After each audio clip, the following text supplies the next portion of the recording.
This is Nathan Johnson. You're listening to Where to Begin, the Ministries and the People.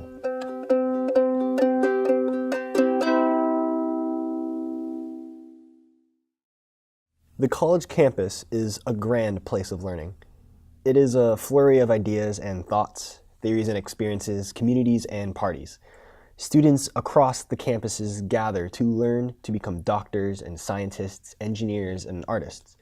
But in the secular college setting, God is often thrown out of the picture in exchange for a human-centric, Platonic lifestyle of learning, as well as being overwhelmed with getting caught up in the daily lives of assignments, working for tuition, and last-minute cramming for tests. In that overwhelming lifestyle, Christian ministries and communities rise up in response. The Luke18 Project is one of those ministries, but it's more than just a ministry, it's a movement. Today, we have Estian, Ty, and Eric from the Luke18 Project. Welcome. Thanks for coming, guys. Yeah, thanks for having us. Yeah, thanks.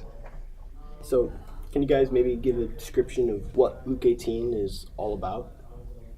Yeah, we're a campus prayer movement, and we exist to help fuel, equip, train college students, campus ministry leaders to have a culture of prayer and fasting to contend for revival and awakening on their campuses.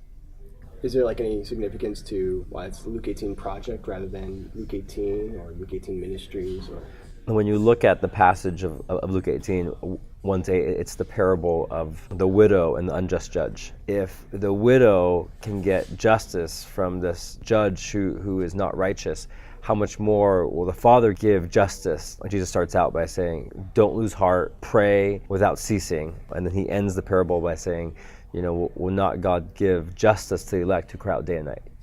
I think in the storyline of what we're doing, we want to mobilize just a saturation of prayer on college campuses where, in every college campus, that there's a culture of prayer crying out day and night for the justice that Jesus would be adored and loved, and the songs of the Lord would be sung on every campus. And our goal isn't to produce this big ministry that lasts forever and ever, but we want to create incense saturation, contending for revival and awakening and praying back the King. So, why college campuses? Yeah, for me, it's just these students are the people who are going to shape the culture in the next 10, 20, 30 years. And so I think that for me is a big one, but I've just always had a heart for wanting to reach out to college students. And when I started doing it, I just found out I really enjoyed it. This is a really important demographic. I think it's also one of the most unreached groups in our nation. You run into people and they don't even know what the Bible says or the stories of the gospel. And so I think it's a really important group, as well as one that I've just really connected with and enjoy working with. A key time to influence a generation is their time at college, It's the future leaders in, government, the future, scientists and, biologists and policymakers and economists. And it's kind of that point where their mind is really being formed. And so if we can encounter a generation then at that point and plant seeds, then we'll reap the fruit of it in policy decisions and in just the culture of society and people who are in Hollywood. And, it's a really formative time. And so if the Lord can encounter them then, I think it will bear fruit, in the future. Yeah. Yeah, for me, I got saved on a college campus. I was a freshman at Berkeley, and I had just a group of students, part of a Christian ministry, that pursued me for 8-9 months. And they persisted, pursued, loved, prayed and fasted me into the kingdom. And I think when you look at it statistically, 19 out of 20 people who come to the Lord do so before the age of 25. And I think after 25, it's 1 in 10,000 come to the Lord. And I think after 35, it's 1 in 30,000. And so there's just a degree of openness that exists in the hearts of young people that is not as present, as they get older and get more established in their ways, and their hearts get a little more hardened. I think you look at the statistical distribution in our country, and this generation's in college, the millennials, it's the lowest percentage of those who are alive in America that have a relationship with Jesus. You look at the seniors who were born pre-1940, I think it was 2/3 of America. Baby boomers born between 40 and 60, it was 1/3. Generation X was 1 out of 5, and the millennials, it's 1 in 25. So it's almost like we have a window, of opportunity into this generation. And if we don't see a move of God and the gospel break in, and this generation may be the most unchurched generation in American history. And so I feel like we're kind of in a critical hour where we can see a generation come into the kingdom, or we can miss our window and usher in an unchurched generation into the leadership of our nation in government, politics, business, education, family. Does that statistic of just 1 out of 25 and the abundance of those who are unchurched, how would you guys respond to that? Yeah, I mean, in a couple of ways. I mean, first of all, it does break my heart. I mean, it's really sad that most of the young people in this nation don't know the most amazing being that exists, that made everything that is. So that's really sad, but at the same time, it draws me into prayer and crying out for the Lord. And we've seen in history at the times where things were the lowest and looking really bad, those are the times when the Lord has broken in and there's been revivals and things have shifted dramatically. And so I almost wait in expectation for the Lord to do something. Yeah, and I think just, when you look at the numbers, we need more than just growth by addition.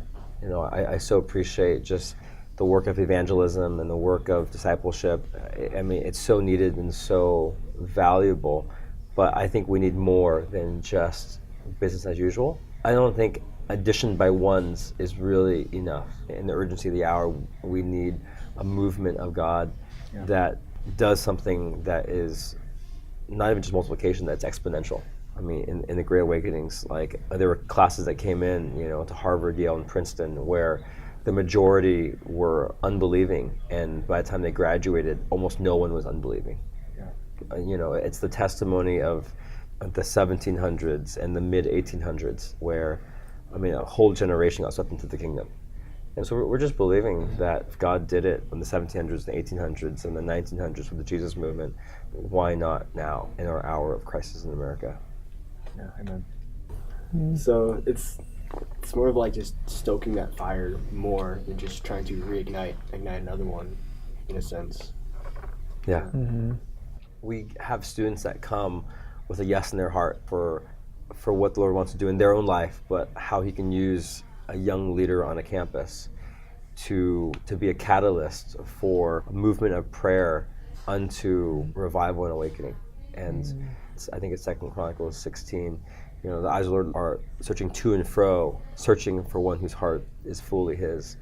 Our confidence is that 2 Samuel 14, the Lord's not hindered to save by many or by few. The Lord can use a few that are gathering together with faith and confidence that God is God and He's the same yesterday, today, and tomorrow. And if He did it before, He can do it again.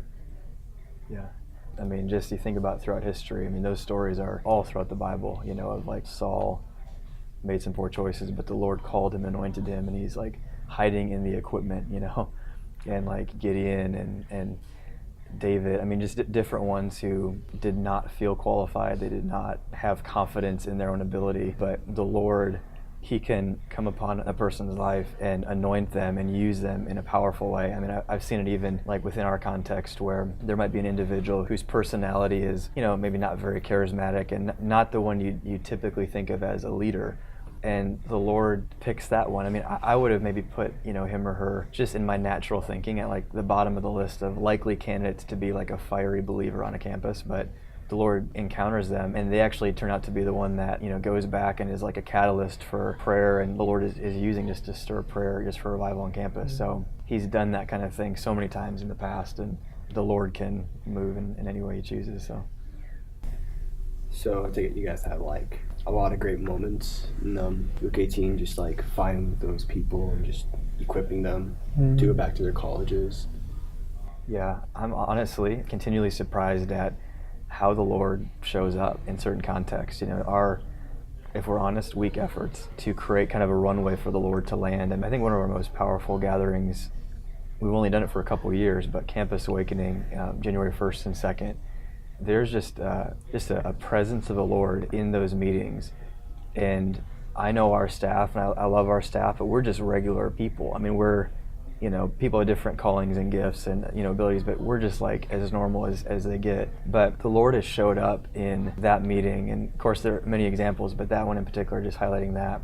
There's testimonies, many testimonies of like people looking back to those moments, and we all have those moments. And I think, there are those moments where the Lord can encounter you and you can go back to your campus just really changed for real. And there's fruit, there's breakthrough in those moments. And so that's one of the things that's encouraging to me. I remember when we were at Harvard and we were gathered in the middle of Harvard Yard, in the middle of campus between the library and Memorial Church, and we had 150 people out there in the middle of October singing and praying and just believing God for another move of His Holy Spirit as He did in the 1800s. And it was believers from 6, 7, 8, 9 ministries. And I think about Columbia. We had a gathering there where 5 different campus ministries canceled their midweek meeting to come together and worship and prayer together. And one of the campus ministers said it was the largest Christian gathering they had had on the campus. And we're just encouraged because I think the Lord desires and wants to move on these campuses, and He's raising up these movements of prayer in different ministries, between ministries, to touch these schools. And so we just hear all these stories of what God's doing, and we know that it's so weak, our confidence is that God's so much bigger and so much stronger. And what can He do when we come together in prayer? Yeah. I think for me, the highlights have been really awesome, and it's really powerful when you're there together with a bunch of believers and you're encountering Jesus together. But I just love hearing the stories of what these people go out and do afterwards. Like there's students that come to a summer leadership program and they just decide, I'm gonna go back and I'm gonna start praying for my campus. And they go and they start prayer meetings with 3 to 5 people. It might be bigger, it might be smaller, but they go out and they're stirred and they have faith in their hearts that God's gonna move at the sound of their voice. And we watch how it transforms their lives and how they impact their spheres. And so for me, that's one of the coolest things about those moments. It's not just the moment, but it's like what the Lord begins to do in people's lives and the vision that they get for prayer, and that God hears our prayers and He answers. Yeah. I think about like Austin from Ball State University, Indiana. He came to Campus Awakening 2 years ago, and he had an encounter there and had a vision of a stadium gathering the Lord was going to do and a house of prayer the Lord wanted to birth. And so he goes back and gathers believers together, starts a house of prayer in his campus, and 9 months later, the Lord gives them $150,000 to do a stadium gathering on their campus. They had 2,000 believers come out for a 10-hour solemn assembly praying for revival in Muncie, Indiana. I just think it all started with an encounter, at Campus Awakening. Yeah. Fun fact, he got to share the gospel with Malia Obama at Harvard. So, Austin, this guy is talking. I mean, it's just, that's, the Lord cares about everyone, but that's just kind of a fun thing, There were definitely divine appointments on that trip. That was one of them, so. Oh, that's so cool. So you guys really just like to help people get that first step, or like just that, help them grow in that journey with God. Yeah. Quick start kind of thing. Yeah, I mean, our hope is to be a catalyst on their journey. We can't do for them what only they can do on their campus, but our hope is that because we were together and because we were able to just as iron sharpens iron, the opportunity to be together and to encourage and to train and to feel that we would spark something, that they go home and they will believe the Lord and see something so much greater than any of us could do. Yeah. And I think a lot of them, they're so hungry. They want Jesus. They want to see Him do something. They just don't know what it looks like. And so one of the things that we do with the Fuel School is we just immerse them in this environment where life is more than just church on Sundays, but it's prayer every day. It's Jesus every day. And I think a lot of them are hungry for that. They just don't know how to do that or how to go for it. And I think we show them like, hey, this is what we're doing, and the Lord is moving. And they jump in and they say, yeah, that's what I wanted. This is what I was looking for. And so then they run with it. And so it's really fun to get to be a part of their stories. And I think half the battle too is for the student that is burning on their campus for revival. They oftentimes feel really alone. There's not many like them. But a lot of these students, they're in college because they're trying to get a degree and get a job. And there are these crazy, fiery students on their campus who are like, I want to see Jesus and I want to see revival. And they're a little bit different, they're a little bit odd. And I feel like half of what we help these students do is to meet others like them on other campuses across America. It's like a fiery, fasting, praying family on college campuses across America. And we get to help connect them to each other, and they're making this choice of either they can be poor in heart and rich in pocket, or they can, for a lot of them, they're saying, I'd rather be rich in heart, though I may be poor in pocket. And some of them are forgoing, careers and opportunities for personal and ambitious career gains, financial gains, to do the work of the kingdom. Some of these students are going into full-time ministry on college campuses, and others are going into missions overseas with the ambition of making Jesus known in their generation. And it's just so encouraging, the hunger of these students and their willingness to choose Jesus above just their own careers and their own personal ambitions. Yeah, so I take it you guys then we get those people who are just poor at heart then, that just come in and just they're not super on fire for the Lord, like the fire students like you described. So when you see those people, how do you guys minister to the people who come? They're not that hungry, Yeah. but they have maybe have that longing to for something more. I think half the battle is to get them in the place of prayer.